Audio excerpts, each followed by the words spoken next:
Once upon a time, when Mom and Dad were children and used to go sledding and jumping rope, all fairy tales were full of kindness, and lanterns were magical.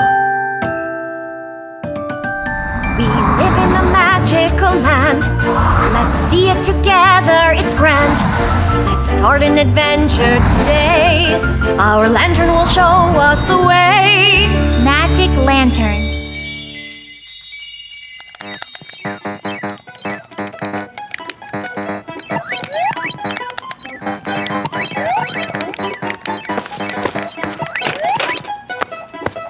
Okay, Mike, turn off the console. We're going to watch a slideshow. That's not going to happen. I'm going to keep playing. I said it's time to turn it off. Never! And I don't care what you say. I'm not going to watch your slideshow anyway. You can't make me. You are so stubborn. Okay, in that case, I'll show you a slideshow that will make it so that you'll never want to be stubborn again. Here, switching on the magic lantern. The Whale Called Moby-Dick, based on a book by Herman Melville. Little Ahab was always so stubborn, and he refused to listen to anyone. I don't really care, Kate. I'm not interested. Once, Ahab went out without a hat and a scarf and caught a cold. I'm not listening. Then Ahab had a sore throat, and he had a lot of time to read books. La la la la la la la la la. In one of those books, he read about a captain that had been hunting a big whale by the name of Moby-Dick for his entire life. There's no such whale. Yes, there is. And I thought you weren't even listening. Ahab decided that he would grow up and become a captain too. And one day, he would catch the monster. So he did. Ahab grew up and became a captain, and sailed off to try and catch Moby-Dick. Come on, there are no whales like that. It's not you talking, it's just your stubbornness. Ahab spent his days on the deck of the ship with his telescope in his hands.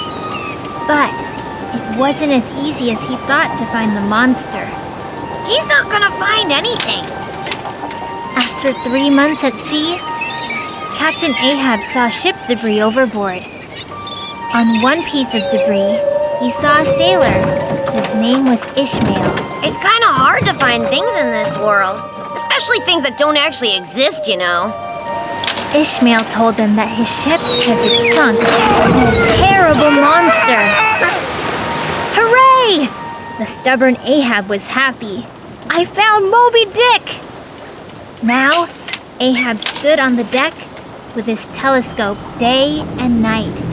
Finally, he noticed a huge tail coming out of the sea. Here's your monster, Kate. See how scary it is. Okay, look, are you gonna keep being stubborn, or can we watch the slideshow without your comments?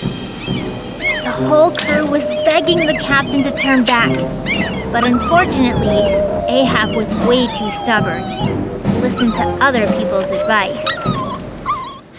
It's not a monster. It's a fish. Just a really big one. The captain took out his fishing rod, tied 3 worms to the hook, and cast his line into the water. The monster swallowed the bait immediately. Good for him. Save yourselves!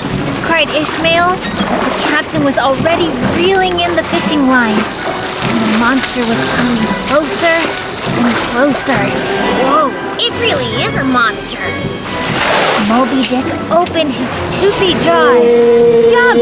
Jump in the water! Cried the crew. It's going to swallow you! Oh, it's so scary. He's just gonna be eaten by that monster. Why doesn't he jump out of the way? Because, like I said, the captain is very stubborn, Mike. But Captain Ahab didn't listen to anyone. Then, the captain disappeared in the jaws of the monster, along with his fishing rod and ship. Captain Ahab spent 3 long, lonely days in the whale's stomach.